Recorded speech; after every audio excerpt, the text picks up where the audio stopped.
force with which two lives come together.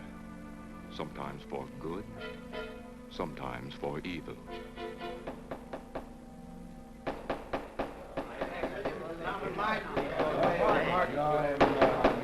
I say, Williams, is out of line on this. I'm definitely against it. Williams seems to forget we have our stockholders to answer to.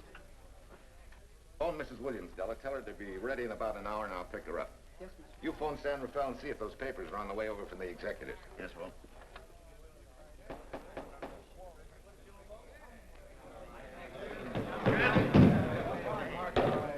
Well, Mr. Darcy, what's the score? 9-0?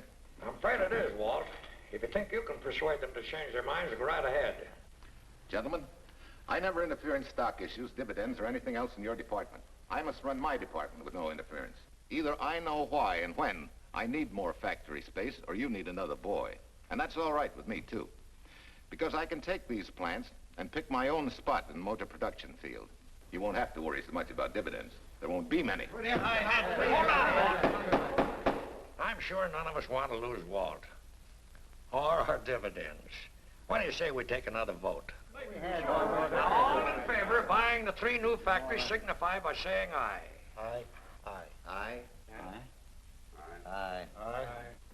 Aye.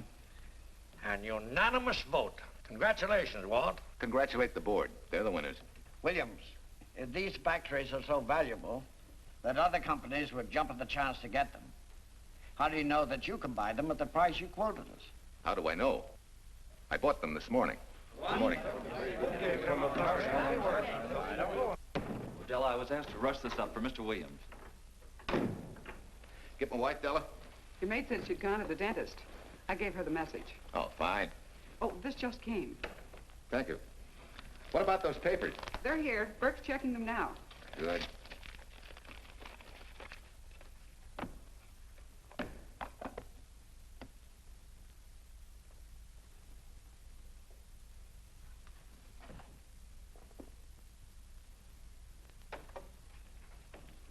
Congratulations, Walt. Take a look at Clause 4. Those provisions haven't been clarified yet. Oh, no?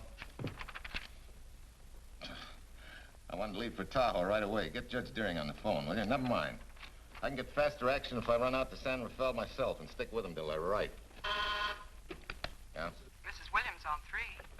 Oh, put the blueprints of that new diesel in, will you? I want Jackson to see him. Hi, Duchess. I'm afraid now we won't be able to leave till about 5 o'clock. What? You're not going with me, but I counted on it. But I thought as soon as Dr. Harris took care of whatever it was, I'd feel better. I don't. Stupid thing still aches, and I certainly wouldn't be a very desirable driving companion. No, seriously, darling, you run along and buy your little factories and hurry home. I'll send you back to the office. And cheat me out of my goodbye kiss? Not a chance. I've got to drive over to San Rafael. I'll stop on the way. Love me? Bye, dear.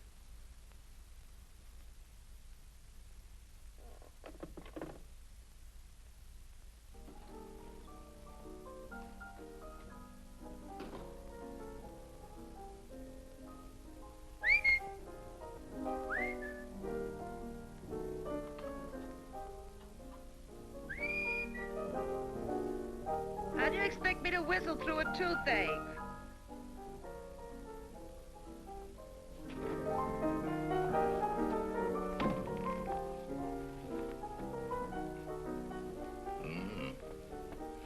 Nothing in the whole world smells as sweet as you do, Duchess.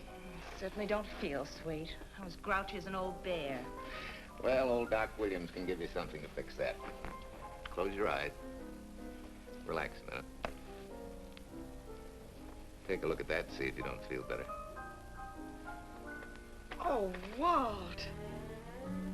Oh, darling, it's beautiful.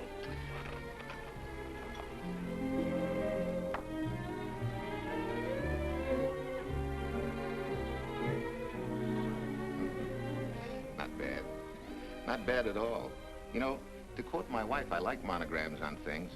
It shows they belong to me, unquote. When did your wife say such a thing, Mr. Williams? About 6 years ago, when I married her. She gave me the first monogrammed shirts I ever owned. Those were the words on the card. I still have it. I certainly hope your board of directors never discovers what a softy you are. They won't, don't worry. I have only one vulnerable spot.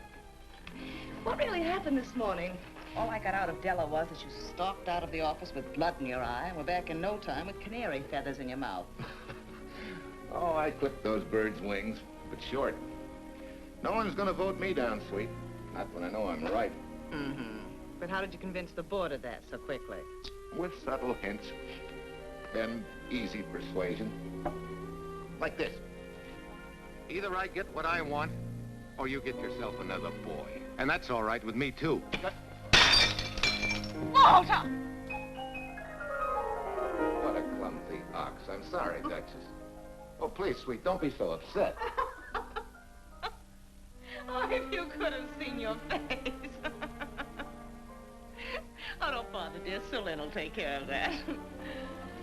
Not exactly a good prescription for nerves, huh? You know, you're wrong, Dr. Williams. The way I feel now, a good catnap will probably make a new woman out of me. And if it's not going to make you too late... Yes? Well, I'm sure that by 5 o'clock I'll... Swell. I'll run over to San Rafael, get things ironed out, and be back for you by 5. On the nose. Darling, wait. That's perfectly silly. I'll take a taxi cab and meet you in Sausalito. There's a drugstore on a corner opposite the square. I'll be there at 5 o'clock and we can go straight on up to Tahoe. That'll save you all that late afternoon traffic and all that time it'll take to come and pick me up. Smart woman, my wife. Thinks of everything. Where's your bag, honey? Oh, Sulin still has some things to press for me. Sure you don't mind taking a taxi? Very sure. Sweet dreams, Duchess. See you at 5. I better get going. Bye, honey.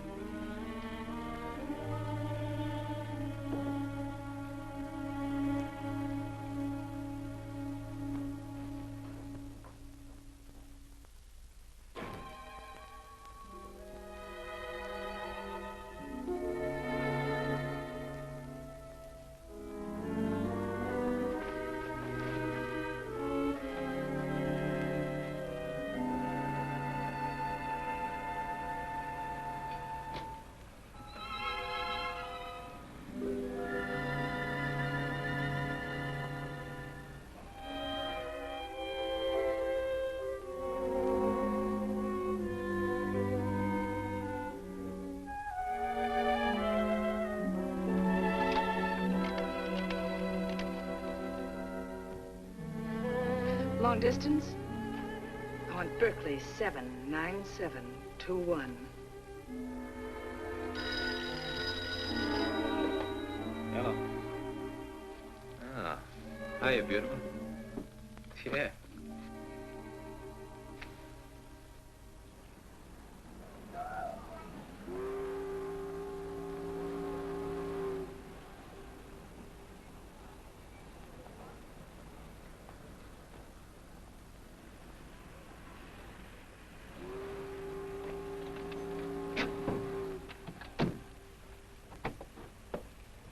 Here.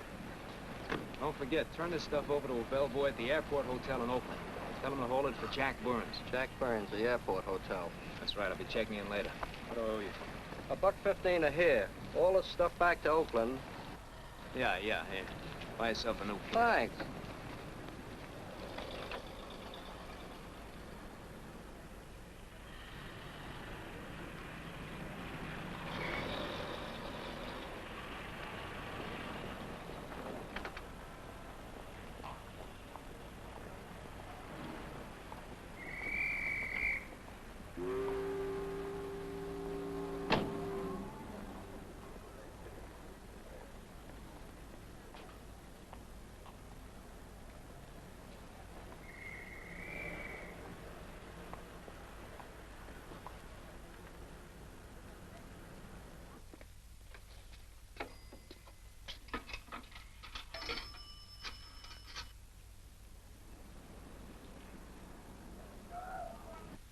Hey, where's that new woman who was going to meet me? It's after 5 o'clock. Oh, gee, I was so sure you were going to be okay. Maybe you better get yourself another dentist, huh? Of course I understand, honey, of course. Just to prove it to you, I'm coming right on home. No, you really mustn't, darling. I'm going to be perfectly all right, really. And besides... Besides what? Well, I've done something you're not going to like. You remember Aunt Margaret back in Illinois? You mean the old gal in Evanston? I'm way ahead of you. How much? Well, it isn't money this time. It's another relative. Her favorite nephew, Jim Torrance.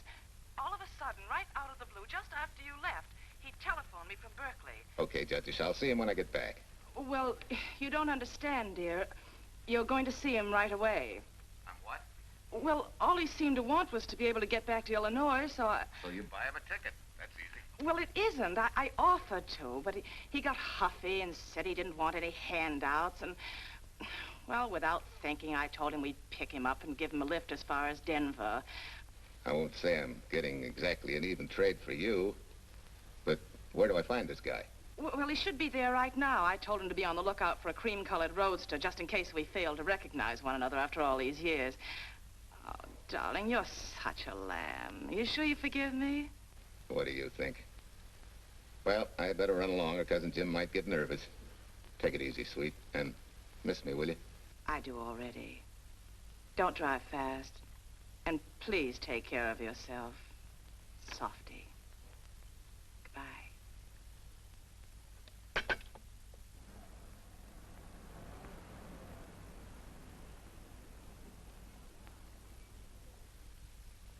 Hello, Della. Yeah, Mrs. Williams wasn't able to go with me. Now, while I'm gone, you see that she gets her roses every morning. That's right. But this time on all the cards, put love from Softy. Yeah, S-O-F-T-Y.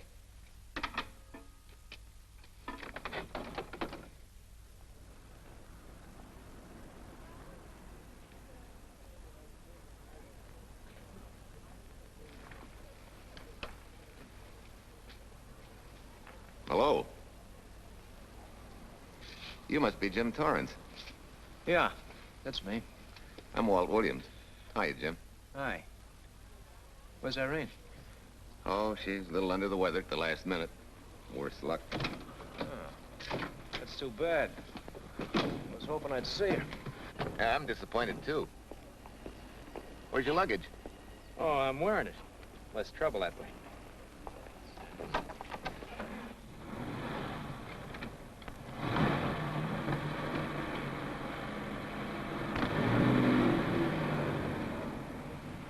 Irene tells me you're heading for Illinois.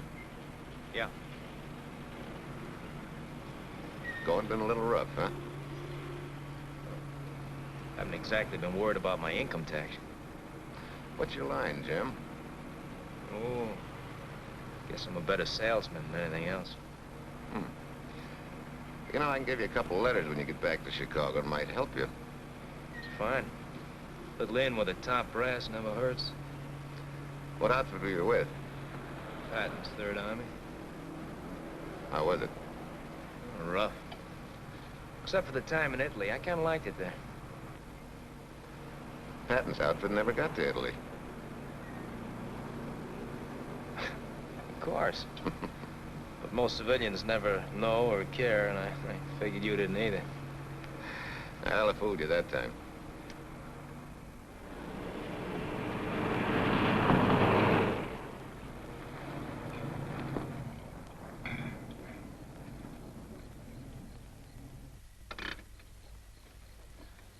Our last chance to chow for a while. How about it? No, thanks. I grabbed a hamburger while I was waiting for you. I can still taste the harness.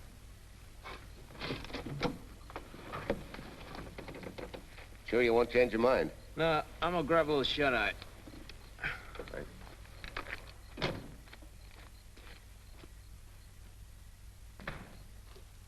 Chicken sandwich and a Coke. One chicken sandwich.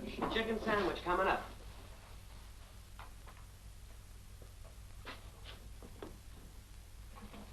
Give me change for $1, will you? Yes, sir.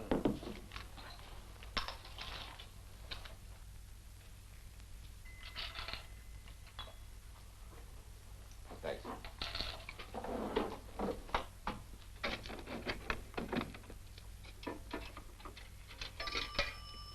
San Francisco. Klondike 2, 6714.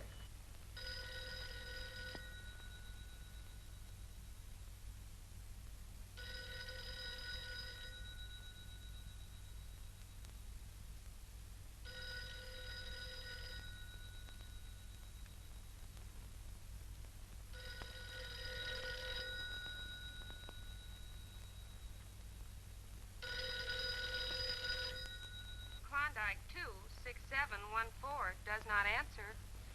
Oh. We'll try Sutter 1, 2599, please. Bayview Apartments. Oh, yes, Mr. Williams. No, your maid isn't there tonight, sir. Well, she said Mrs. Williams was taking something to make her sleep and wasn't to be disturbed. But perhaps... No, don't disturb her. Just leave a message that I won't forget about a certain problem. Mm-hmm. I think I have it, sir. You want her to forget all about a certain problem. Softy, is that S-O-F-T-Y, sir? Softy is going to take care of it thoroughly. Is that all? Yes, that's all. She'll understand. Be sure she gets it the first thing in the morning. Right.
Oh, hi. Yeah.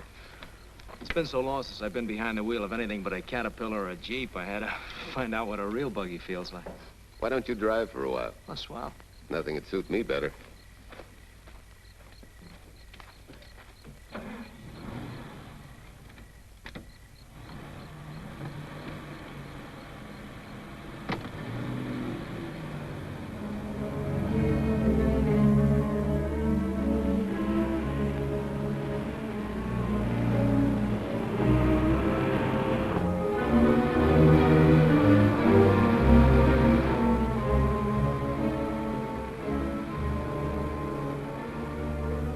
Tell me, Irene still got that little scar on her cheek? That one she got from the fall? Yeah. You can hardly see it now, though. How'd you know about that? She just got it last summer. Thought you said you hadn't seen her for years. Oh, from Aunt Margaret, of course. How else? She always sends me the news in her letters.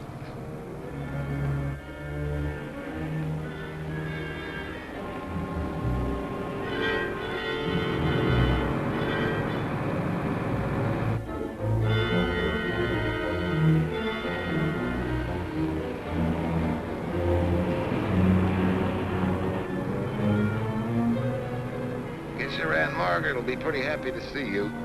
Irene says you're the favorite nephew.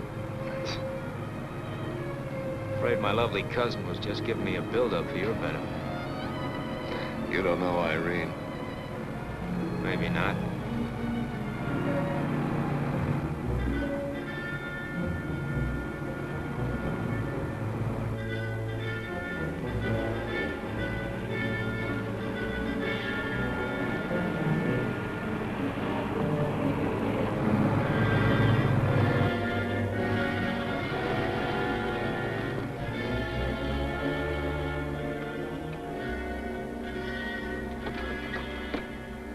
What's the matter?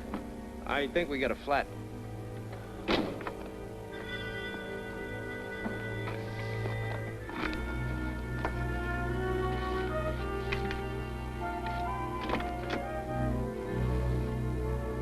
Yeah, flat as a flounder.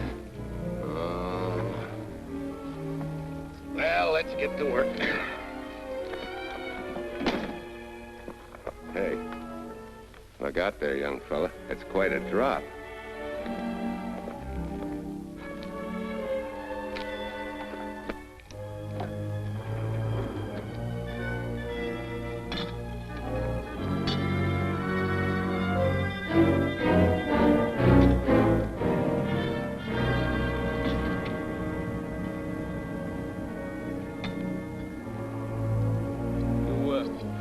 Flashlight? I think I have. Get the jack. I'll take a look.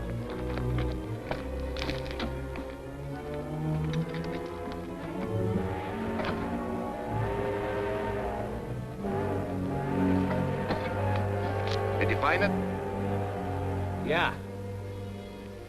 Yeah, it won't be long now.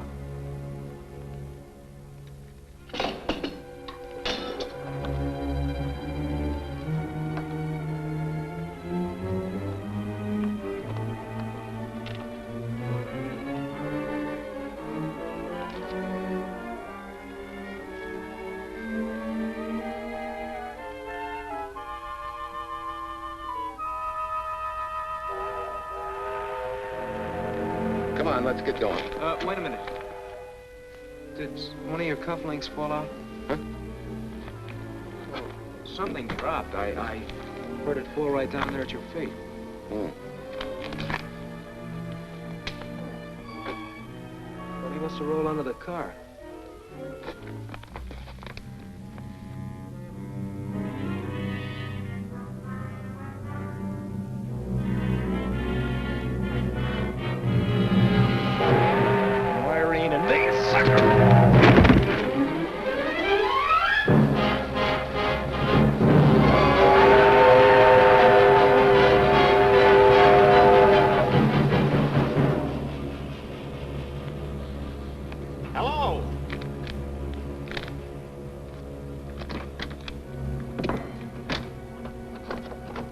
Need a hand? No. I'm all set now. Okay. Good night.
Must be crazy.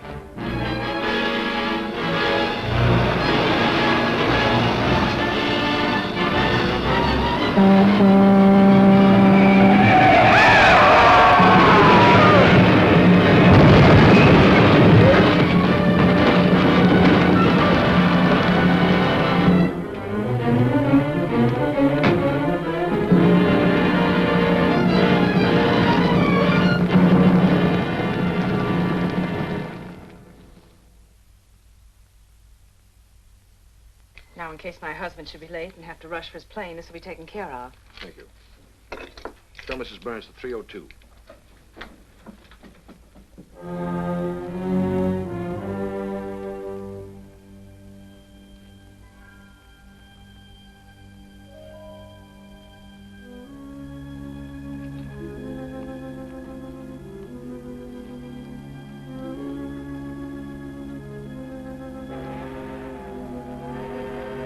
Irene and me, sucker.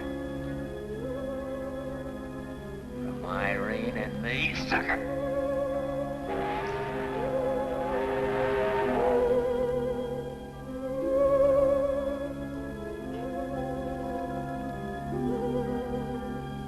Take care of yourself.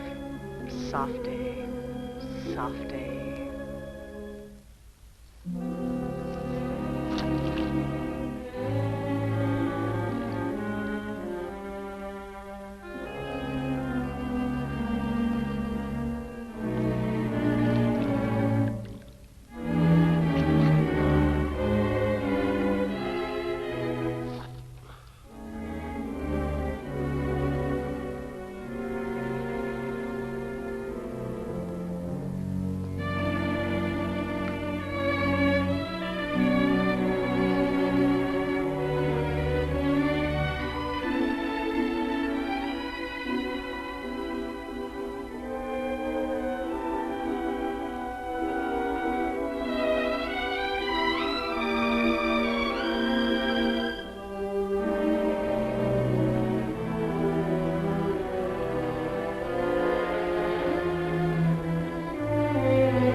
Young lady, Excuse me. I want to see Mrs. Walter Williams. I'm sorry, sir, but she left orders not to be disturbed. I'm sorry, too. Lieutenant Quincy of the police department.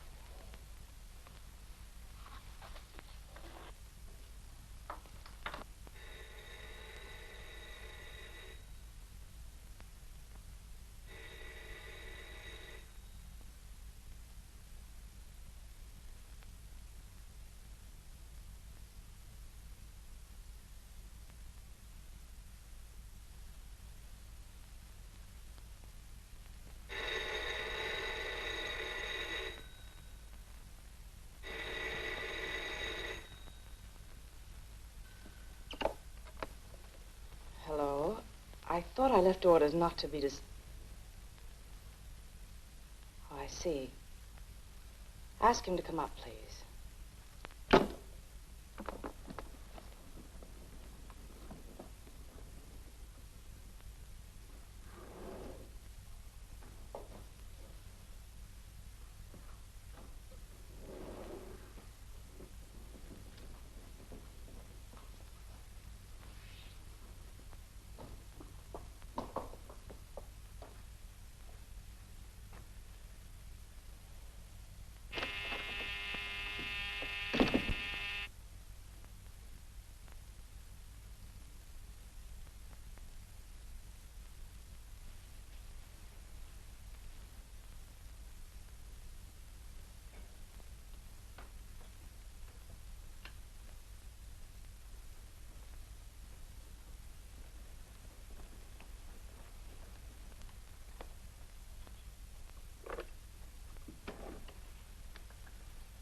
Yes? I'm Lieutenant Quincy with the police department. I'm sorry to disturb you at this hour, but... may I come in? Of course.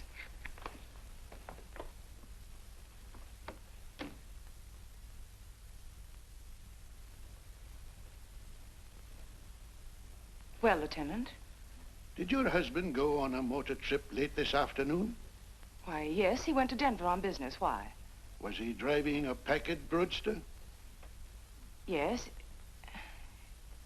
Is anything wrong? I'm afraid there is. Won't you sit down? Has something happened to my husband? Yes, Mrs. Williams. He's dead, isn't he? Yes. Oh, Walt, I knew something like this would happen. I begged him time and again not to pick up hitchhikers. But it wasn't a hitchhiker, Mrs. Williams. It was just an accident. He ran into a truck, a gasoline truck. You mean there was fire? He must have been driving pretty fast. I don't think he felt anything after the crash.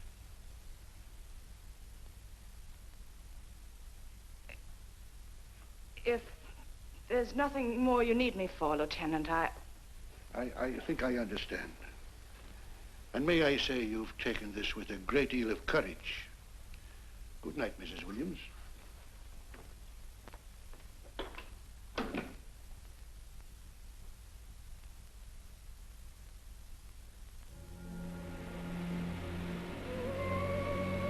Take care of yourself.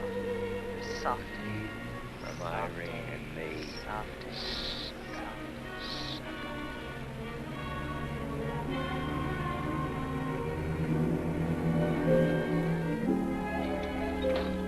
Ready? Yeah. That Williams must have been quite a guy. Yeah, he went to work for Universal Motors as a sheet metal worker. Mm-hmm. Less than 10 years, he's their top production man. Well, he sure went out in a blaze of glory. Yeah. Let's go.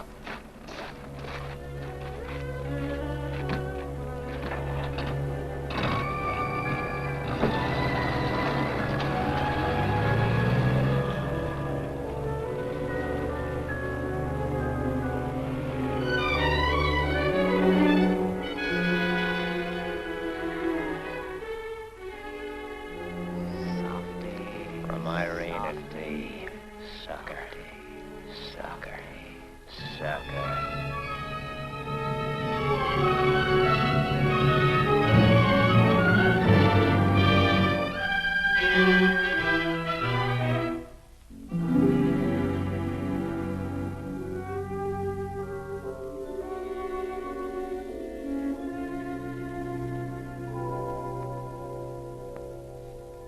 Well, could Mr. Burns have taken a later plane and still made connections for Mexico City?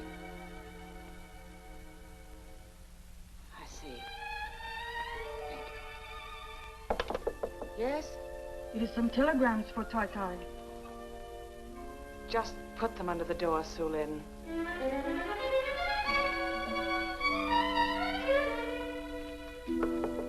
Please, Tai, a policeman Quincy most anxious to see you. Ask him to wait, Sulin.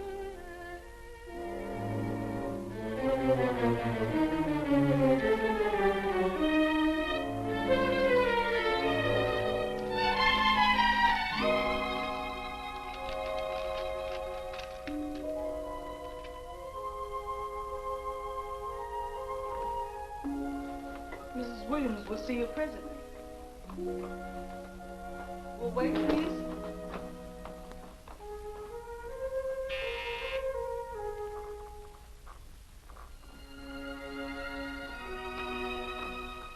Flowers for Mrs. Walter Williams. Thank you.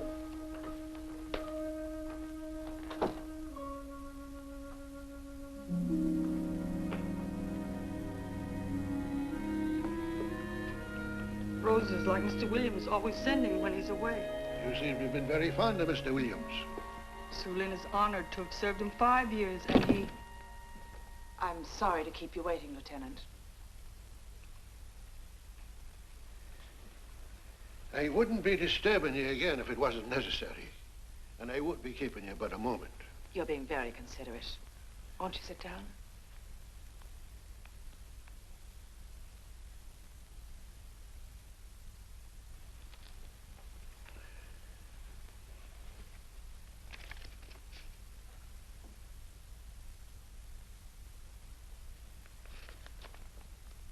Everyone's been most thoughtful.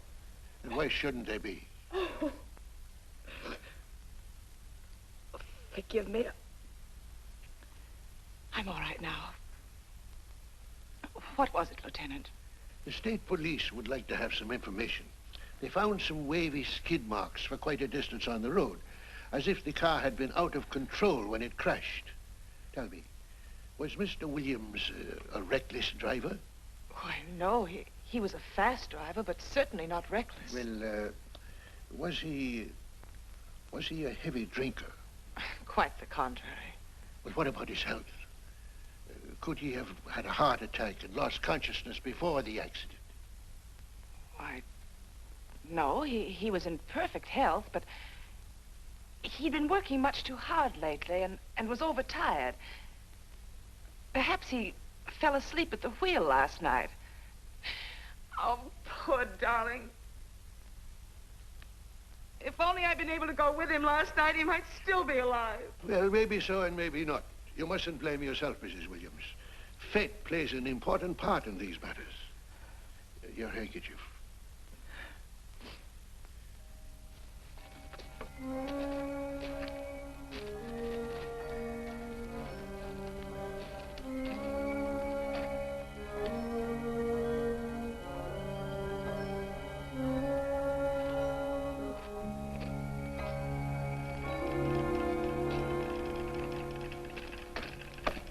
When's the next train to San Francisco? 10 a.m. tomorrow. You sure there isn't one sooner? No, I'm sorry.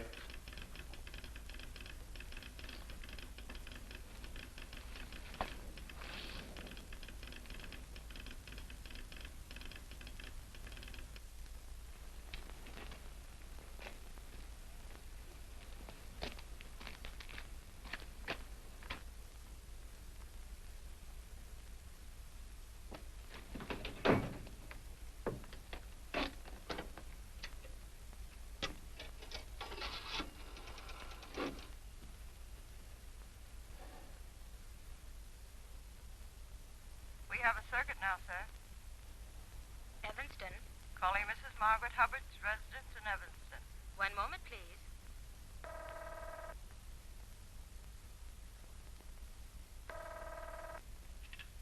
Hello? Mrs. Margaret Hubbard? Yes? Who's this? Long distance. I have a call from Mr. James Torrance. Who? Mr. James Torrance. He's her nephew, Jim Torrance. The call is for your nephew, Jim Torrance. I haven't any nephew, and I don't know any Jim Torrance. Sir, Mrs. Hubbard says she doesn't know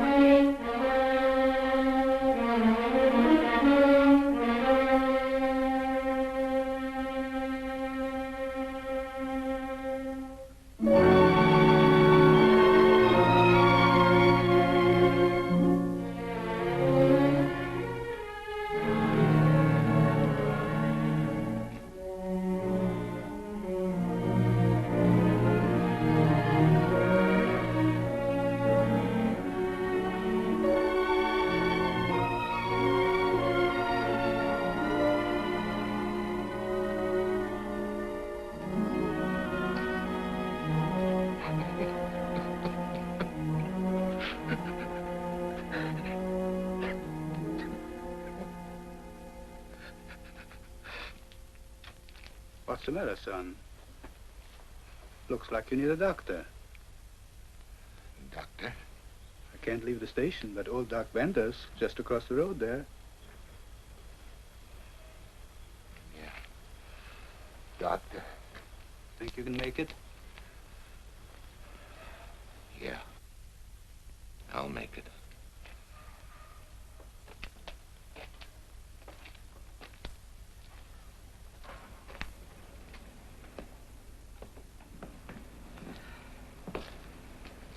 Now take it easy, man. There's some concussion there. You've got to watch your step for a while. Yeah.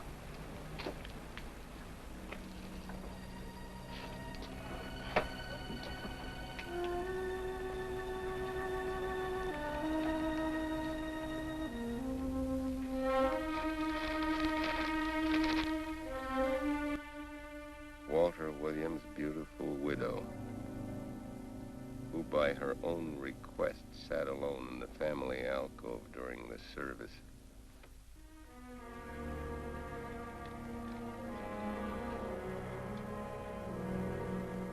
Smart.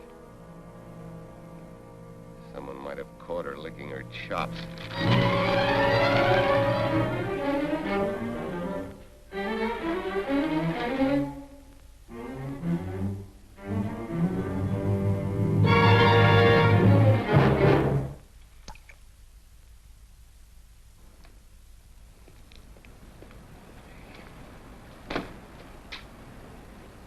Hey, what's that? Walter Williams. Hey, ain't that the guy that... For the love of Mike, what's that briefcase doing here? He's dead. They did him a dirty trick if he ain't. Hey, now, wait a minute. Don't touch it. We better turn it over to the police.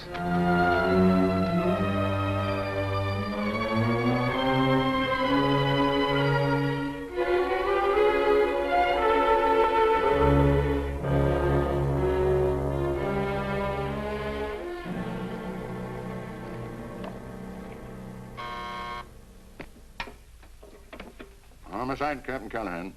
Oh, yes, Chief. The Duke just came in from Washington. The fingerprints are those of a James Torrance. Yeah, I'm putting Quincy on it. Right. This sort of opens up a new can of peas on the Williams accident.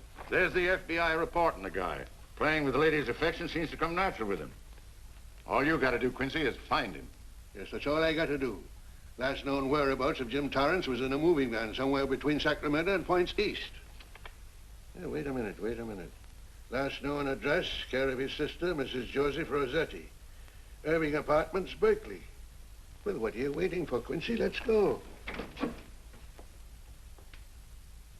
Did Torrance leave any forwarding address? No, he said he was going to send it to me. Sorry to trouble you. Oh, Lieutenant, if you should happen to hear from him, will you let me know? There's an unpaid telephone bill and a bundle of laundry. Laundry. Let's have a look.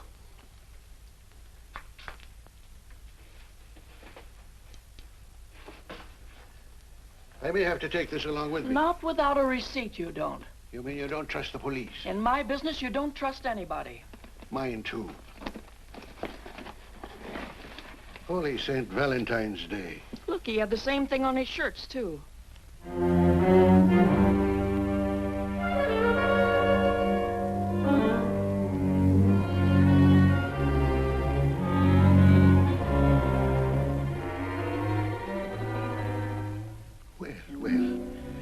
Romance in your late tenant's life. Did you ever see the lady? You know, I never did. But I always knew when she'd been here, the wonderful perfume. I lay you 10 to 1 she's a rich widow. Could be. Wait, I'll get you his telephone bill.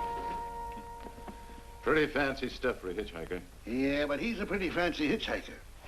According to the shirt maker, a certain lady in the town had these made special. And they're just like her husband's. Only his initials were WW. Sort of smells, don't it, Cal? Now take a look at this little item. It was also found in the laundry. I for Irene and W for... Well, it could be for Williams, too, couldn't it? Yeah. Homicide, Callahan speaking. Hello? Oh, hello, Fitz. Hello. What news? Oh? Any luck? Both days, huh? Swell. Have it typed up and sign it. This report of Fritz will be a nice little topper for this pile. His checkup shows calls from Torrance's phone to Williams's private number, and a flock of them going the other way, including one on the 7th and several on the 8th. The 8th, in case you've forgotten, is the date of Walt Williams' accidental death. Well, that ought to be enough to get an indictment out of the grand jury. Go pick her up. I'd like to play a long shot first. It might give us 2 for 1. Well, take 'em one at a time. A bird in the hand is not going to lead us to its mate. I'd like to give the lady a little more rope. Well, Thanks. I thought you'd agree.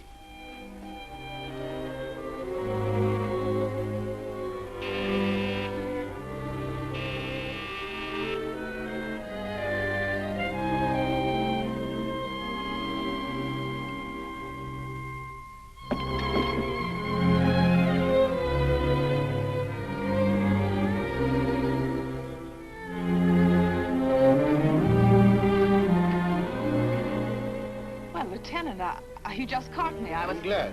I have some rather startling news I thought you should know before it hits the headlines. Come in. Thank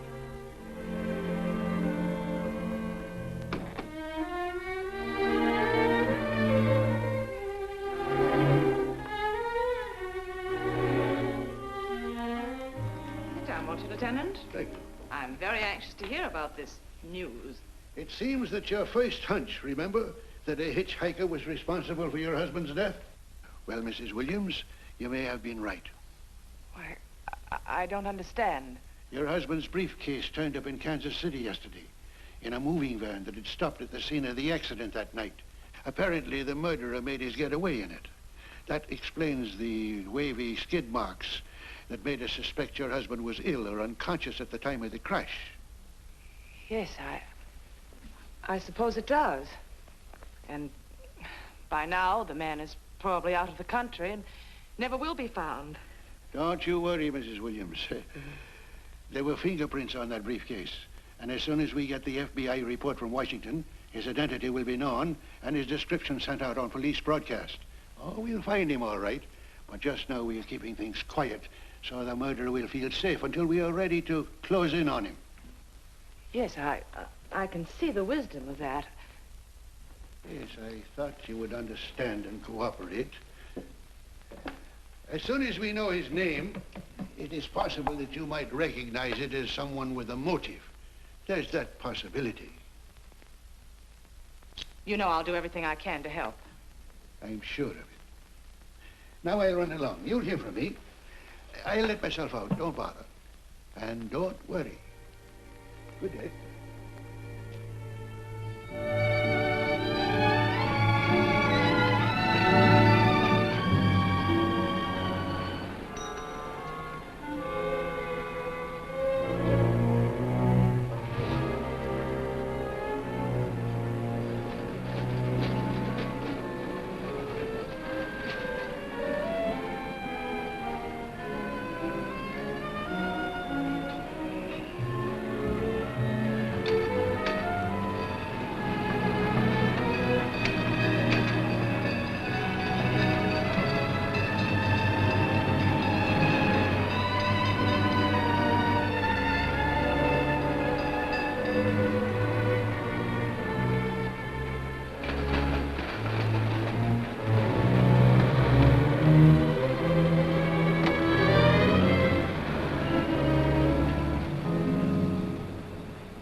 $1.35.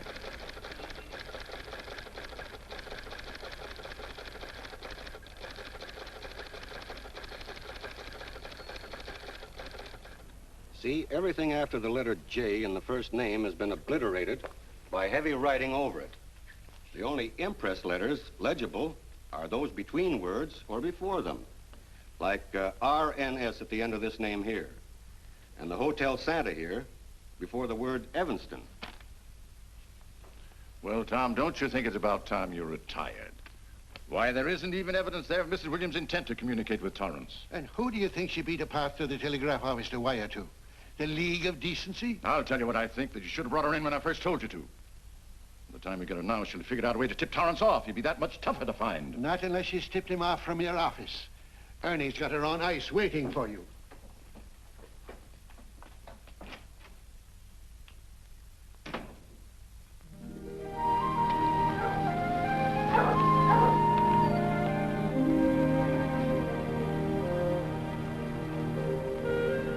Pretty good, huh? Fastest growing little town in Idaho.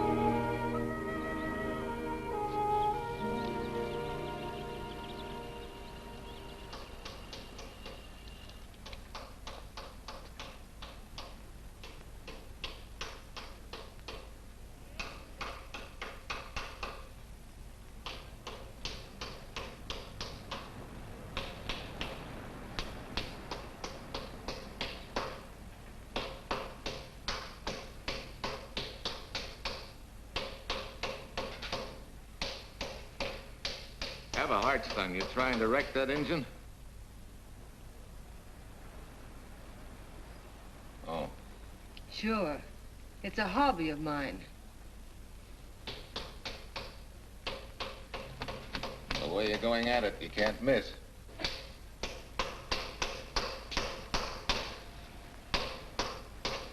Here. I just can't let you ruin that beautiful motor. Start her up.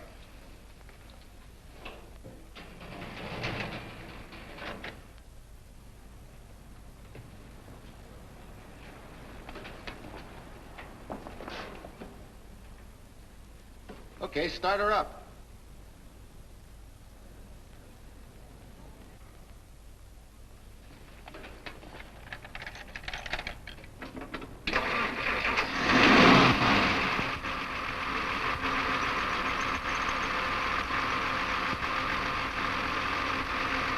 Shut her off.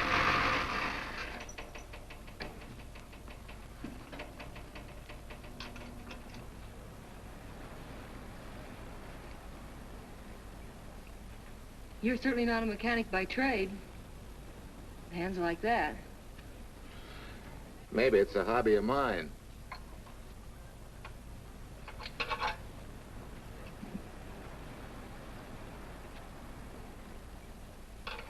Gee, what happened to your head? Perhaps I was talking when I should have been listening. Okay? Okay by me. Thanks a lot, Hill. So long, Marcia. Bye. He's all right now. You better lay off till the boss gets back. I'm the boss. I guess the new cars are a little bit over my head. Now, with a jalopy, it's different. Aren't there any mechanics around here you can hire? No, they all went over to the new factory in Mansville. I guess they got better wages. Tough break. Yeah. How much do I owe you? Oh, forget it. Well, I'll be shoving along. Well, at least have a cook in the house. You might as well. Marcia, can I use your phone a minute, please? Sure, help yourself, Uncle Ben. Never rains but what it pours. 650, please. Flat tire this morning. Now the danged engine stalled on me. Nice and cold. Wilson's garage? No, I did not give you the wrong number. Fine thing using my phone to cheat me out of repair bills. Aren't you ashamed? You gave me the wrong number. 650, please. You're a nice girl, Marcia Peters, and your ma's a fine woman. And I'll always buy my gas and oil here. But you ain't never gonna tinker with my car again. Busy? Busy. Always busy. Yeah. Wait a minute. We're not so busy. Would you like to do another good deed and give Uncle Ben a hand? Why not? Where is your car, mister? Maybe I can help you. Why, are you a good mechanic? Very good. And very reasonable. Well, just what you need, girl. Better hire him. It's an idea, Uncle Ben. Come on. Thanks for the Coke. Sure.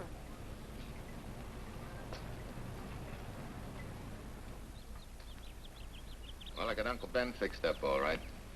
Nothing but a sticky carburetor valve. Bye. I hope he paid you. What for? It only took a minute. You're certainly not money-conscious, stranger. There. This is no kind of work for a girl. Somebody has to do it if I want to stay in business. And I want to.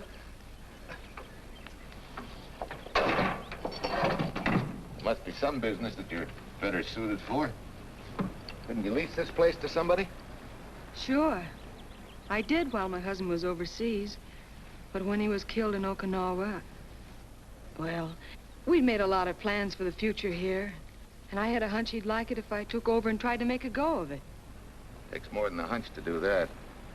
I got along famously. Business has been fine until lately when the help got short. Could be again. I had a good mechanic. Yeah. You sure need one, all right. Well, for Pete's sake, say yes or no. Do you want the job or don't you?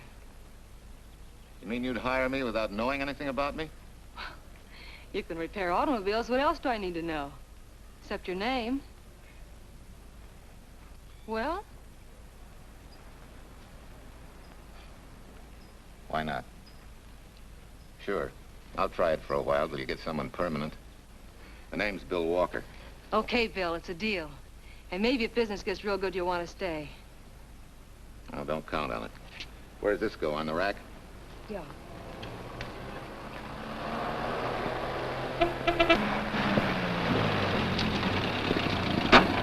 Marcia! Marcia! It happened! It's a boy, 8.5 pounds. Pair of shoulders like a prize fighter. Well, congratulations, Papa. How's Jane? Ah, perfect. Everything's perfect. Gotta get down to the store and tell the gang. Almost forgot.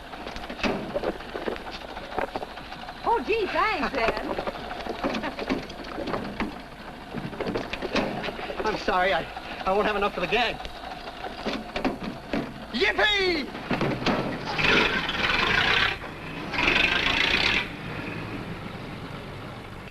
Thanks.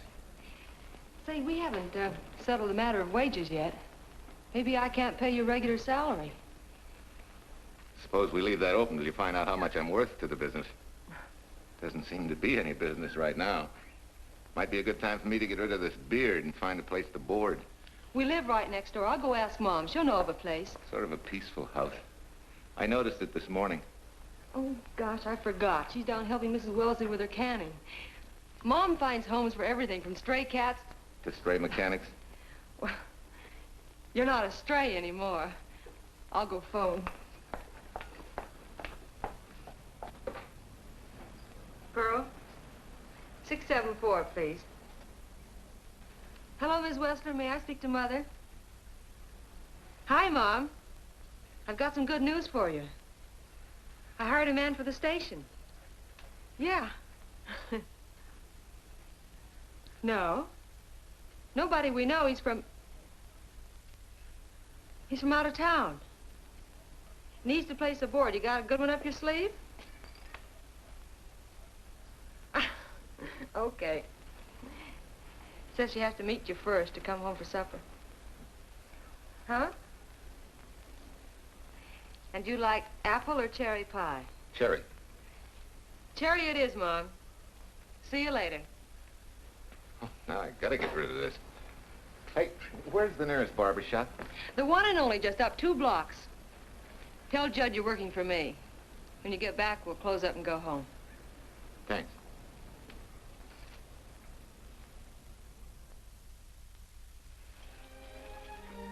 Well, that's real nice. You must have had a good bringing up, young man. Thank you for the young man. We thank thee, O Lord, for thy bounty, and ask thy blessing on this food, and on the new friend who shares it with us. I hope you're good and hungry, Mr. Walker. Who wouldn't be? Mark, she eats like a sparrow, with all the hard work she does. May I have your plate, please? Well, she can start taking it easy now. Boss, the help. Thank you. She never takes anything easy. Has to put her whole heart and soul into everything she does. Well, now that you're through with me, Mom, how about Bill? Have you thought of a place for him to stay?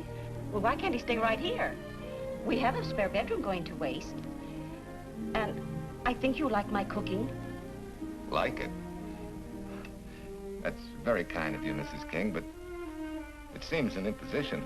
Imposition, nothing. That's good business. I can get back what I pay you in board and room. Well, Marcia, what a thing to say. If you'd like to stay, we'd like to have you. We have some more vegetables. Mrs. King, you have a boarder. May I have a biscuit, please? Oh, excuse me.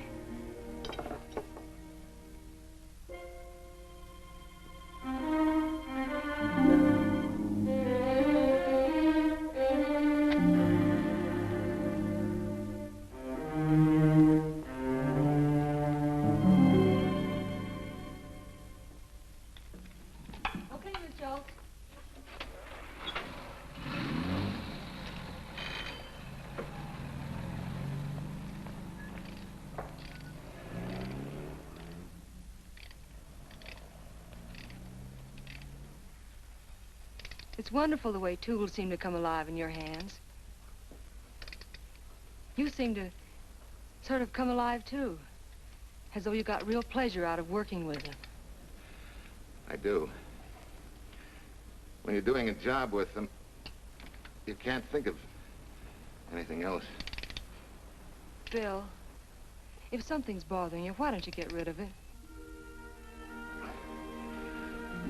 What would you prescribe, doctor? Amputation. For that stupid chip on your shoulder.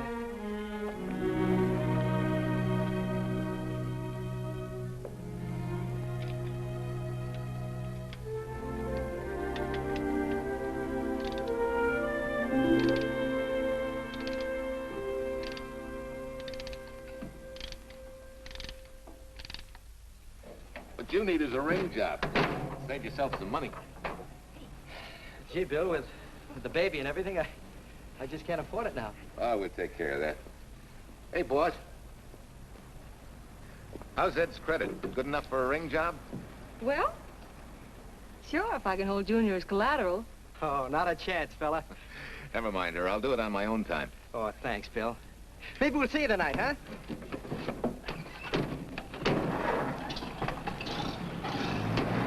Some shoulders, huh? Yeah.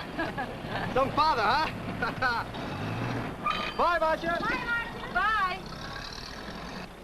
Nice kids. Hey, was Ed clowning about their being hard up? No. Things have been pretty tough for him ever since he got out of the service. Fix a car for him, Bill, and only charge him for the labor, okay? Then he gets it for free. I'd already figured on knocking that off. Say, we could make it an anniversary present. Anniversary of what? Junior's arrival, and mine, 3 months ago today. Time certainly flies. That was a lucky day when you came to MP service. Your work's been bringing in a lot of business. I'm glad of that. Hated to have fallen down on Mom and you. Say, look, boss, why don't we three celebrate tonight and go to the movies? Ed said he and Jane were going. Well, that lets Mom out. She'll be babysitting. I'd love to go, Bill. I haven't been in ages. Here's your opportunity. Go to work.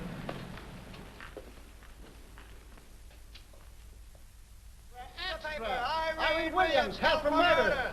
Read all Extra. Irene.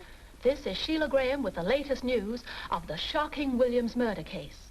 While beautiful Irene Williams is held for trial, charged with conspiring to kill her late husband, the police are searching for James Torrance, believed to be the lover of Mrs. Williams and her partner in the horrible murder of Walter Williams.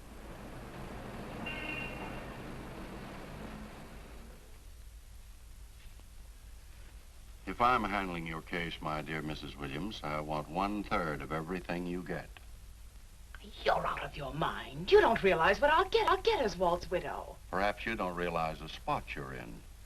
Torrance's fingerprints were found not only on your husband's briefcase, but, in a manner of speaking, on your reputation as well. There's a detective named Quincy, a very smart cookie. He isn't exactly for you. Frankly, Mr. Warner, I'm beginning to wonder if my attorney is for me.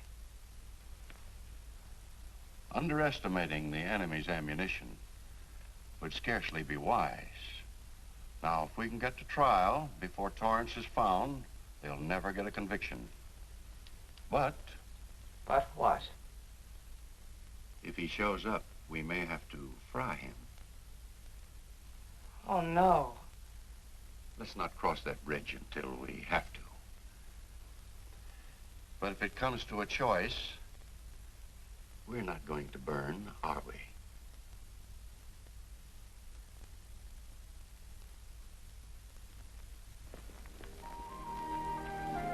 Aren't you the chatterbox this afternoon?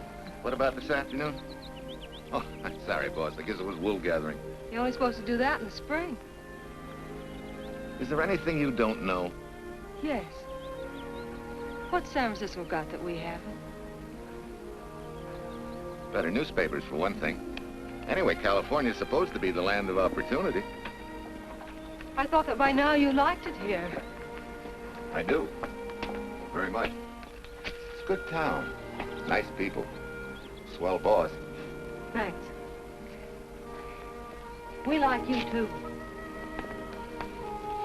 No fooling, Bill. You'd be surprised how many people ask questions about you. What kind of questions? Oh, where you came from, do you have any family, and do you like it here, and are you going to stay? Al Knox asked me at the movie last night if you wanted to join the volunteer fire department. Just interested, friendly things. I suppose it is natural for people to wonder about a stranger who moves into their community, like I did. You know, I've been thinking, maybe it wasn't such a good idea, you and I going to the movies last night. It's all right being seen in the station and here with Mom, but... Oh, you get used to that in a town this size. They're always trying to marry people off. You just ignore it, and after a while they forget about it. I'll go get cleaned up for supper.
Tell you how many years this Sunday takes me back. Did you always fall asleep during the sermon? I wasn't asleep, Mrs. Peters. I merely closed my eyes to concentrate. Oh, so that's what you call it. I had to nudge you to stop you from nodding. Quiet. You're disturbing my reminiscent mood. Even smells the same. Could be the same bees buzzing in the same clover. As they say, you can take the boy out of the country, but... A rolling stone gathers no moss. It has to stop rolling sometime, doesn't it, Bill? Sometime, maybe.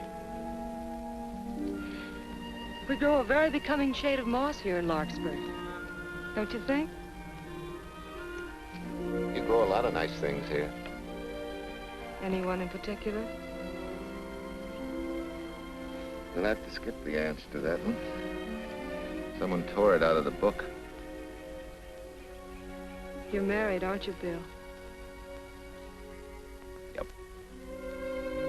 That's right. You must have loved her very much to have been hurt so deeply. To be so afraid of someone, even yourself. Maybe it's better that way. then no one gets hurt. Bitterness and hatred hurt everyone. Can't you see, Bill? They're like a wall that shuts out all the sunshine from a garden and lets everything wither. Make room in your heart for something else, can't you? I guess this is my day for sermons. Sorry. As Mom would say, you never get rich minding the other fellow's business. Hey, that's a flyer. I'll be seeing you.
Sent a couple of jars of peaches. Said you helped her can them. Oh, thank you. When I delivered the doc's car, he insisted that I have a bite with him. Where's the boss? Took a book back to the library for me. Huh? What a day. Hey, what's the idea? Are you darning my socks? Well, I thought a drawer full of holy ones isn't doing you much good. I found it when I put fresh papers in your bureau yesterday. You have a heap of things that need mending, haven't you, son? Does Marcia know? Do you think I'd tell her? This is your problem, Bill. Because I found out about it doesn't give me the right to tell anyone else, not even Marcia. When you trust folks, you trust them, and you give them a chance to work out things the way that seems right to them. How can one little woman be so big? Don't forget, it's a lot easier to be tolerant and understanding at 50 than it is at 25. Yeah, Ma. I'm going next door for a while. Grandma Thompson's ill.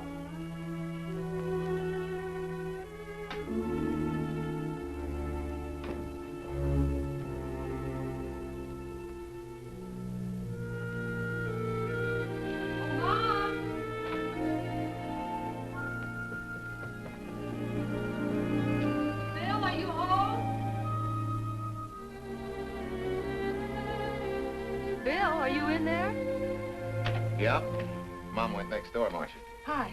Do you work awfully late? Oh, about 6. Anything wrong? Come in. I want to tell you something. I'm checking out. Has something happened? No, just... I'm doing what I should have done a long time ago. Moving along. But why, Bill? My name isn't even Bill. There isn't any Bill Walker. I'm Walter Williams. The late Walter Williams. Walter Williams? I don't understand. You may not even after I've told you, but at least you'll know the whole story. Sit down, please.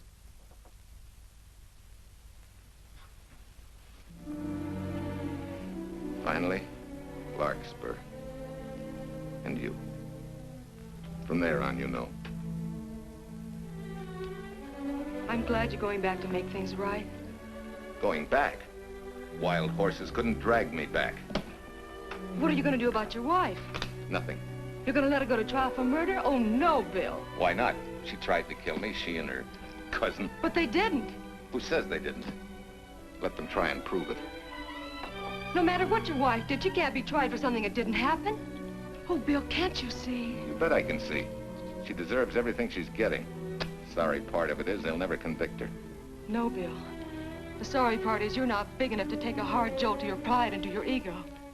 Sure. It hurts to be tricked and cheated by someone you loved and believed in. But that doesn't give you the right to take justice into your own hands, to trample on the hearts of others and walk out on life. A barren, frustrated boyhood. A marriage to a woman who accepted my love, yet despised me so thoroughly she resorted to murder. I'll never think of our moments together without nausea. I feel stripped bare, degraded. Because you've closed your mind and heart to everything else. Even me.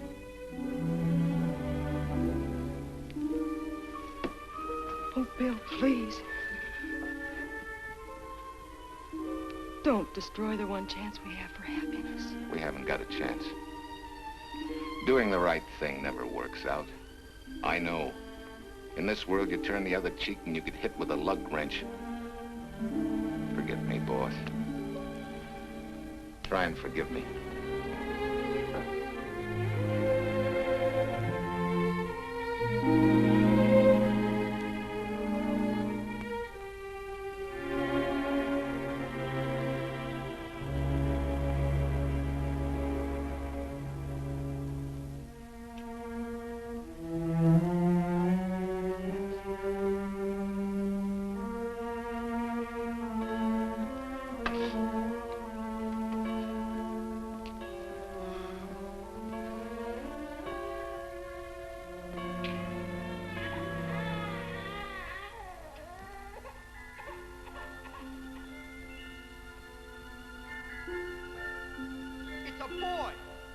Shoulders like a prize fighter.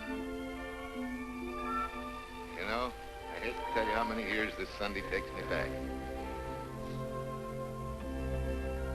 You have a heap of things that need mending, haven't you, son?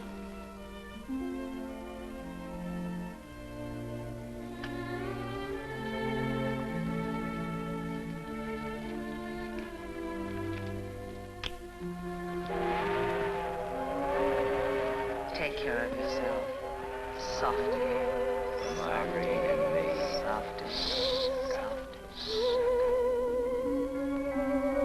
You're not big enough to take a hard jolt to your pride and to your ego. Sure. It hurts to be tricked and cheated by someone you loved and believed in. But that doesn't give you the right to take justice into your own hands. Trample on the hearts of others and walk out on life. Oh, Bill, please. Don't destroy the one chance we have for happiness.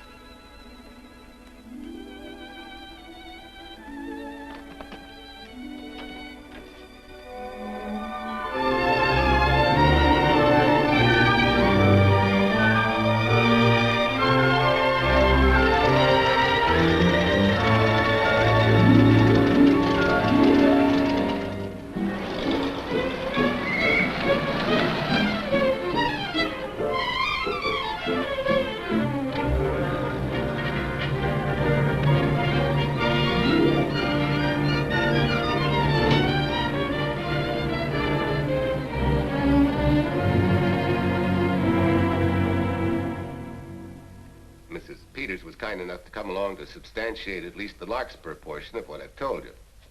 Very thoughtful of you, Mrs. Peters.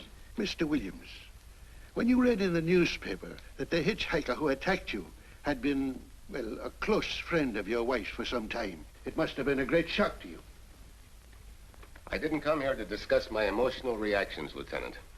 If you need me for anything further, Captain, my office will know where to reach me. Let's go, Marshal. Just a minute, Mr. Williams. We'll need your signed statement for the grand jury when we ask for your wife's release. It won't take long to be typed. Yeah? All right.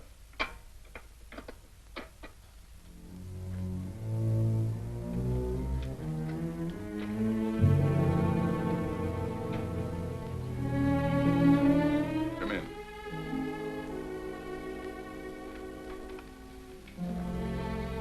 Sit down. Mrs. Williams, we We have news for you. Really? I can scarcely wait.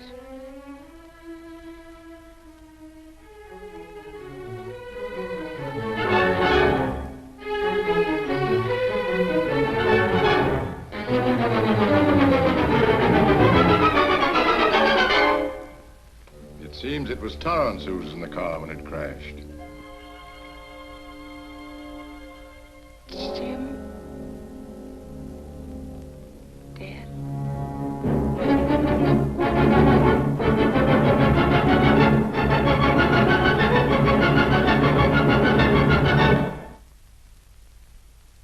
You did it. You killed him. No. He tried to kill me. Thought he had. And he ran into the truck. It was an accident. An accident? You wait all these months to tell this story. You let me rot in this filthy jail. Wait a minute. You let everybody believe you're dead. Pretty convenient, wasn't it? A dead man can't be tried for murder. Mr. Williams, perhaps your wife would understand better if you would explain to her about the amnesia. Amnesia?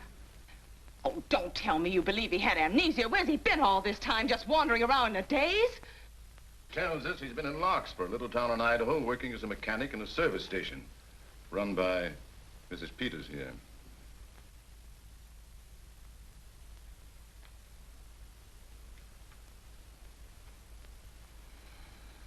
I understand perfectly.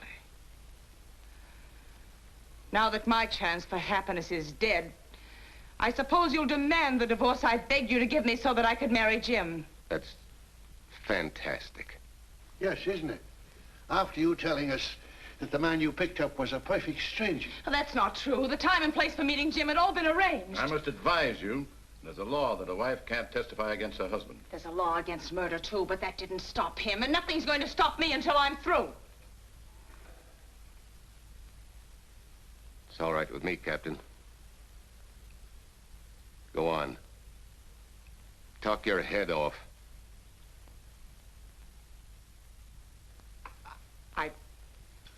I was to have gone with him to Denver. He insisted on it, although I was quite ill. Several hours before we were to leave, he came home. There was a violent scene. He threatened to kill me unless I agreed to give up Jim. And I wish he had. This is incredible. Not one word that she has said is true. Then you've nothing to worry about. Mrs. Williams, was there a witness to the threats you mentioned? No. Unless the maid overheard. She was in the apartment. In fact, she picked up the pieces of the vase that he threw at me. Where's she now? I don't know. She left me suddenly after all this began. Please, could the questions wait? I feel rather ill. Will you have Mrs. Williams ready for the grand jury at 10 o'clock tomorrow morning? That's all.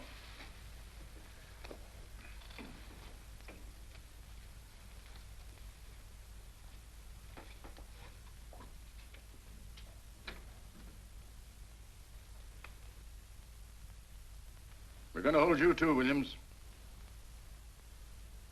On what charge? Suspicion of murder. But he's not guilty of any of these things. Then it should be easy for him to prove it. Take it down and book him. That fiction of Mrs. Williams must have been very convincing. No, we just couldn't buy that yarn you tried to sell us. Let's go.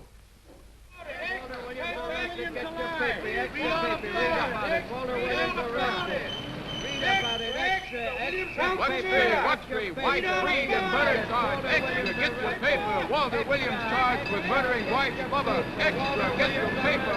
Irene Williams goes free. Husband held. Extra, get your paper. Wife freed and murder charge. Walter Williams charged with murdering wife Bubba. And Daly's going to cover Williams' office. Okay, boys, hop to it. I want all I can get by 10 a.m. tomorrow for the grand jury. Okay, Chief. Oh, Tom, don't miss a bit. Dig up everything you can on Williams and the Peters dame. You sort of believed Irene Williams' story, didn't you, Ben? She made better sense than he did. Well, sure, she's a better liar than he is. Don't forget, I went all through her grieving widowhood with her.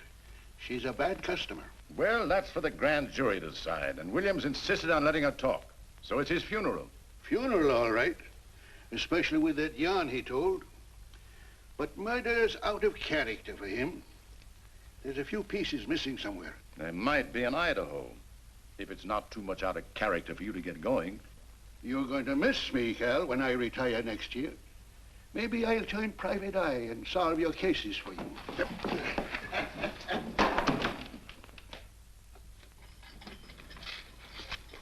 Hi, Williams. Mr. Williams? Thanks.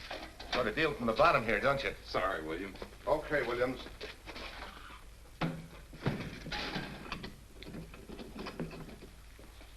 Well, not very good news, judging from your faces. Well, Wharf, the grand jury returned indictment against you. Mrs. Williams was released. I see. Now, don't you worry, Walt. We'll have you back at work where you're needed, and in short order. Come on, Eldridge. There's a visitor waiting far more attractive than we old fogies. We're just leaving, Mrs. Peters, but remember, don't hesitate to call on me for anything. Thank you so much.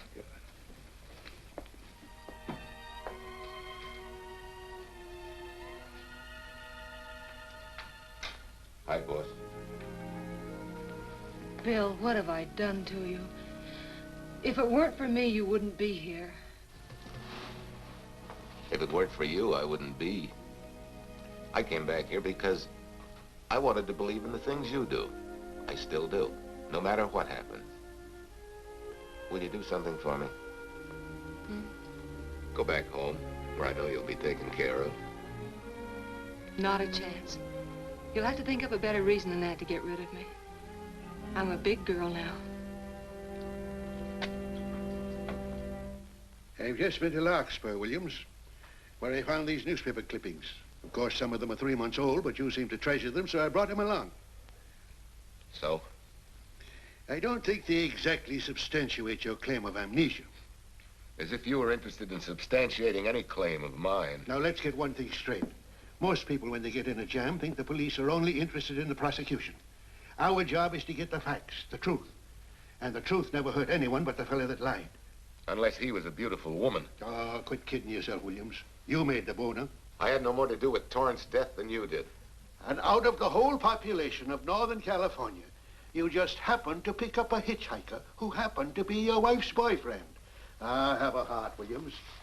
I suppose you'll tell the truth when you take the stand, but you better have some mighty conclusive proof if you expect the jury to believe it. Wait, Lieutenant. Bill, we all know you're not guilty, but we're going to need help to prove it, and need it badly. Lieutenant Quincy can't take sides, but if we're right, he has to be on ours. And I have a hunch he wants to be. Why don't you tell him the whole story? All of it. Please.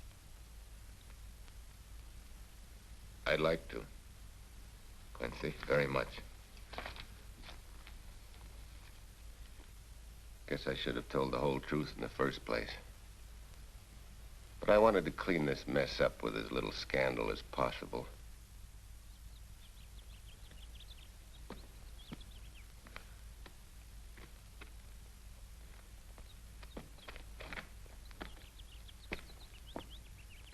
Well? No sign of the lug wrench or anything. My dear Mrs. Peters, will you please stop trying to be a detective? How many times do you think the police have combed this spot for any kind of evidence? Now, be a nice girl. Take Mr. Williams' advice. Go back to Larkspur. What time is it? It's only 4 o'clock. We still have time to go back to town and go on our hunt for Sue Lynn. Now, look here, young woman. You've had me on the run since early morning. But, Lieutenant, the maid seems to be our only hope now. We've got to keep looking till we find her, that's all. That's all? Wait. She was naturalized, wasn't she? Suffering chopsticks. Quincy, you dumb flatfoot. This Sue, what's her name, was Chinese born. If her port of entry was San Francisco, there'd still be a file on her, photo and all. Let's go. Back to town. Immigration.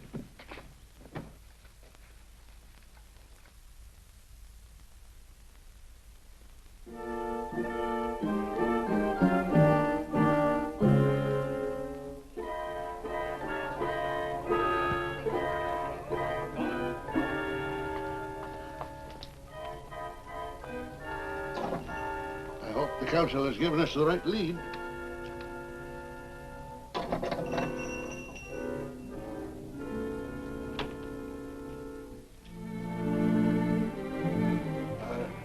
You are Singh? Understand? You savvy English? Also French, Italian, and Hebrew. May one ask what is desired? We're looking for Su Ling Chung. The Chinese consul said you were her uncle and might tell us what she is. This daughter of my brother, has she offended the honorable police? Oh, no. They just wanted to ask her some questions about Mr. Williams, the man she used to work for.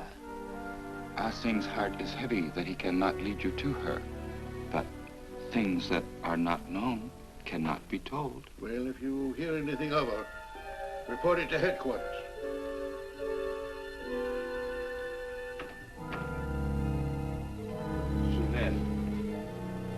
Untruth is not good for soul, and not wisdom when told to policemen. Better for the soul to be kind than to be wise. Sulin must keep silence to help in this matter.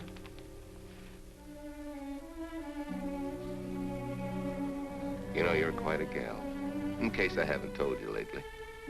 You're just too easily pleased, that's all. There must be a way out. Why can't we find it? Oh, buck up, boys. Tomorrow's another day. Yesterday you go to trial. Bill, I'm afraid. And the state intends to prove, beyond any reasonable doubt, that the defendant, Walter Williams, did, with malice aforethought, kill the deceased James Torrance, whom he knew to be his wife's lover. And that with his victim dead beside him, he drove his car into the course of an oncoming truck, jumping clear himself some seconds prior to the crash. And subsequently, he made his getaway in the back of a loaded furniture van. And for 3 months, as Bill Walker, he laughed at justice, but had imprisoned his unfaithful wife for conspiracy in his own murder. But then he decided that being dead cramped his style. He thought he could eat his cake and have it too. So he returned, most anxious to explain his long absence and to right the dreadful mistake that had imprisoned his wife for 3 months. Ladies and gentlemen, it was a cold-blooded, premeditated murder and must be punished to the fullest extent of the law. Call the first witness, please. Captain Callahan, did Walter Williams tell you what suddenly cured his amnesia after 3 months? No, he did not. But he did tell you the man that struck the blow which caused the amnesia was a total stranger, a hitchhiker he had picked up. Yes? And that he knew nothing of this man's identity or relationship with his wife until he suddenly recovered from his amnesia and heard or read the details. That's what he said. That's all. Thank you, Captain. Your witness, Counselor. No questions. No. I saw no signs of amnesia, but definite concussion. He was a bit evasive in answering questions, but not vague or unsure. In your opinion, Doctor, could this head injury have been caused by a fall? Yes. If the head had struck on some object, such as a stone or a metal pipe. That's all, thank you. Your witness. Dr. Bender, are you familiar with a tool known as a lug wrench for changing automobile wheels? I'm afraid I am, sir. I've had a regular epidemic of flat tires lately. Well, then, in your opinion, could this head injury which you treated have been caused by a blow from a lug wrench? Yes. It could have been caused by that, too. Thank you, Doctor. The ones with the earliest dates, you will notice, are heavily creased, as though they'd been carried in a wallet or a coat pocket. Thank you. Lieutenant Quincy, will you kindly tell the court where you found these newspaper clippings? In the bedroom occupied by Mr. Williams in Mrs. Peters' home in Larkspur, Idaho. Is this your handwriting, Miss Revere? Yes, sir. And that's the message, at least our record carbon of it. Would you read it to the court, please? June 9th, 8:32 p.m. Message from Mrs. Walter Williams, Penthouse D. Mr. Williams called, said he wants you to forget all about a certain problem, that Softy is going to take care of it thoroughly. Was there any other conversation? Well, I just asked if that was all, and he said yes, she'll understand, and sort of laughed as if it were a joke and hung up. Some joke killing the wife's boyfriend. That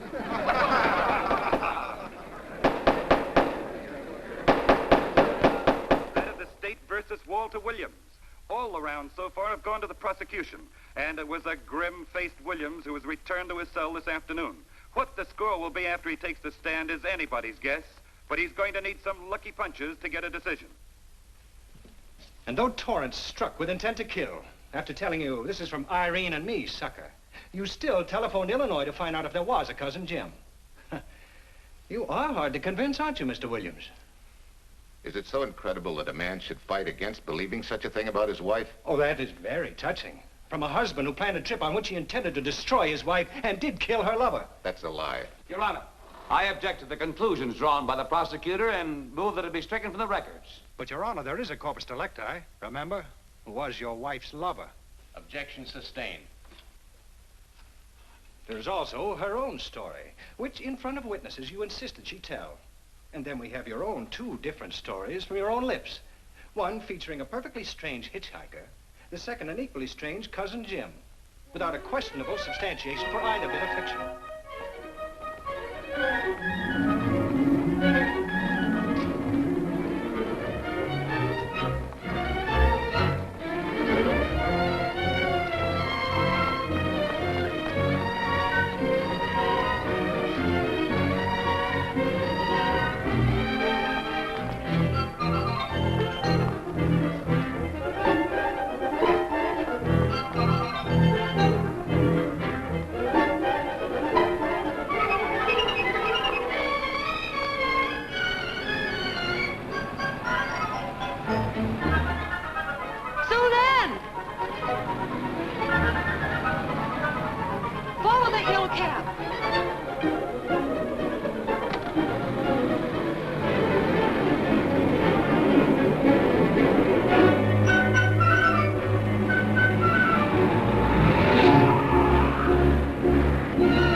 You remember me, don't you? I was here with Lieutenant Quincy from the police department.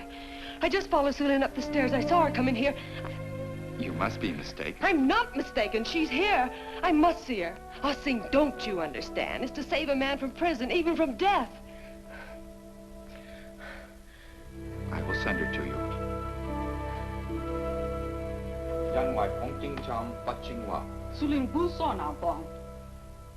Oh, Sue Lynn, we've been looking for you all these weeks. Mr. Williams needs your help so desperately. I cannot help. You must forget that you found Sue Lynn. Forget it? But you're his only witness. You're the only one that can help. Not as a witness. Only with silence can I repay his great kindness to me and my family in China. Why? For I heard other things. That most unhappy day. From Mrs. Williams' bedroom, his voice very loud and angry. A flower vase broken to pieces. He can explain all that. They do not believe what he's already told. That I heard anything would do harm. Don't you see?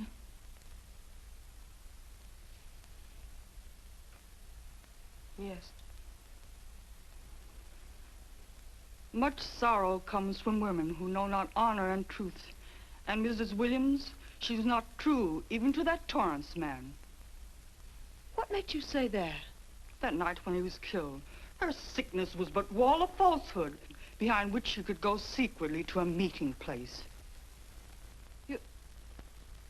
You mean she went out that night? Sue Lynn, are you sure? Yes, because next morning in her bedroom I found street shoes that had been worn. Her coat on the closet floor, with the sleeves turned inside out, as though removed hurriedly. And in one pocket, a door key to some hotel. Sue Lynn, that's it. Proof that she and Torrance had planned to meet that night after he killed Mr. Williams. What hotel was it? Oh, I don't remember. The key. What did you do with it? Returned to coat pocket. Come on. We'll get to Lieutenant Quincy. He'll know what to do. And pray, Sue Lynn, every step of the way.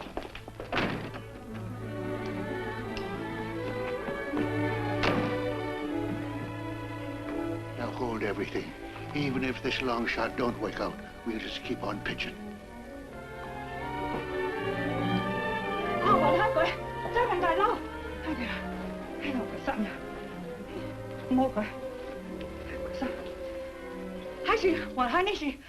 Here it is, yes. Room 302, Airport Hotel, Oakland.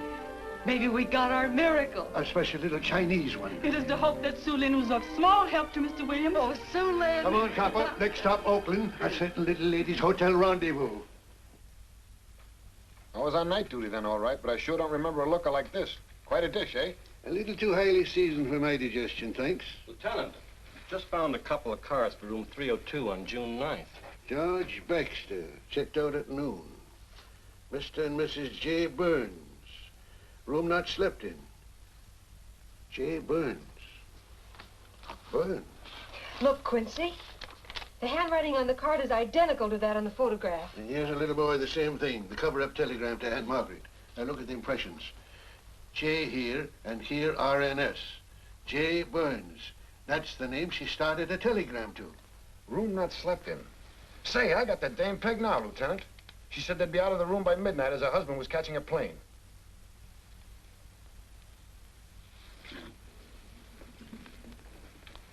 But Quincy... Reservation for Sam Andrews. Yes, sir. This ties it all up, doesn't it? Yeah, like a greased pig. What do you mean? We've got the evidence now, the proof. Of what? Sue Lynn's theory that Irene was playing the field? This evidence only proves that she came here to keep a date with a man named Burns. We can't even prove that he didn't keep the date. But you know he didn't. There wasn't any Burns. It was only a name that she and Torrance used. Fine. If you can prove that, Williams will be free. But none of this will prove it.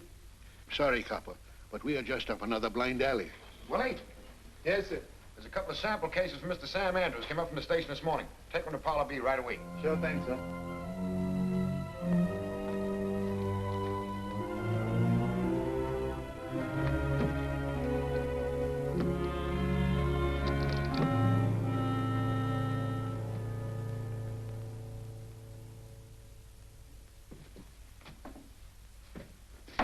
Be seated. Case of the state versus Walter Williams. Proceed, Mr. Aldrich. Your Honor, we will call Mrs. Irene Williams. Take the stand, Mrs. Williams.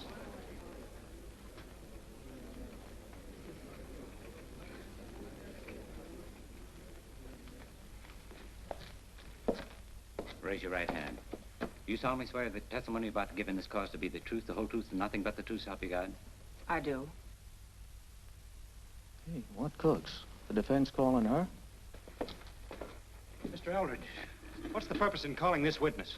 Merely for purpose of identifying handwriting. Now, Mrs. Williams, this photograph of you... Was stolen from my apartment. So, according to the inscription, to Walt, my adoring and adored husband, Irene, this belongs to Mr. Williams. This is your handwriting, isn't it? Of course. I'm touched that he should have wanted it so badly. And this telegram, addressed to Mrs. Margaret Hubbard. Is that also your handwriting? It is.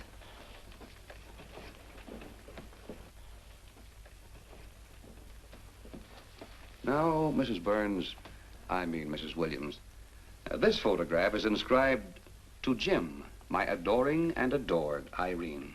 Did you write this too? I see no point in all this. Merely answer counsel's questions. Did you write it? I did. And these letters addressed to Mr. James Torrance, did you write them? Yes.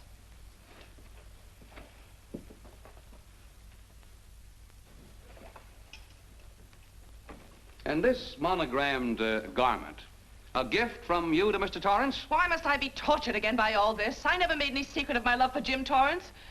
That's why he's dead. Your love for Jim Torrance. Yet on the very night he was killed, you had a rendezvous with a man named Burns, didn't you? I don't know what you're talking about. I don't know any man named Burns. I was at home that night, very ill. Oh, yes, the sleeping pills. Well, you must walk in your sleep then, for you spent at least part of that night at the Airport Hotel in Oakland, where you registered for Mr. and Mrs. J. Burns. Don't waste the court's time trying to deny it. This is the registration card that you signed at 9:20 p.m. And there's the room clerk who assigned you to room 302. And this, Mrs. Williams, is the key to room 302, which you very carelessly left in the pocket of a coat which was found in your closet yesterday. All right, I was there. Now you're satisfied. Not quite. This J. Burns, Mrs. Williams, was his first name Jack? Yes. Have you been in contact with him lately? No, no. How long since you've seen or heard from this Jack Burns? Well, I don't know. I don't remember. You bet she doesn't remember, because there isn't any Jack Burns, and there never was. That was an alias for Jim Torrance.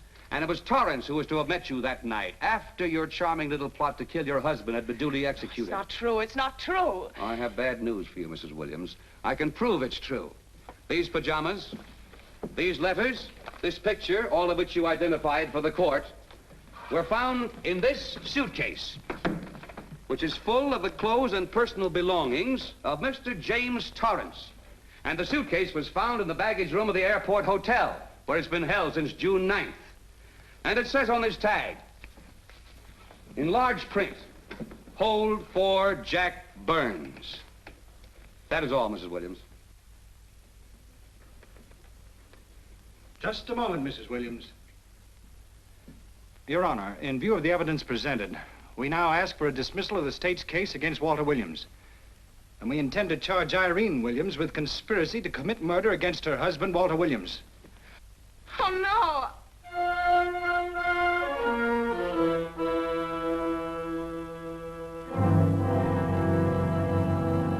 The case against Walter Williams dismissed.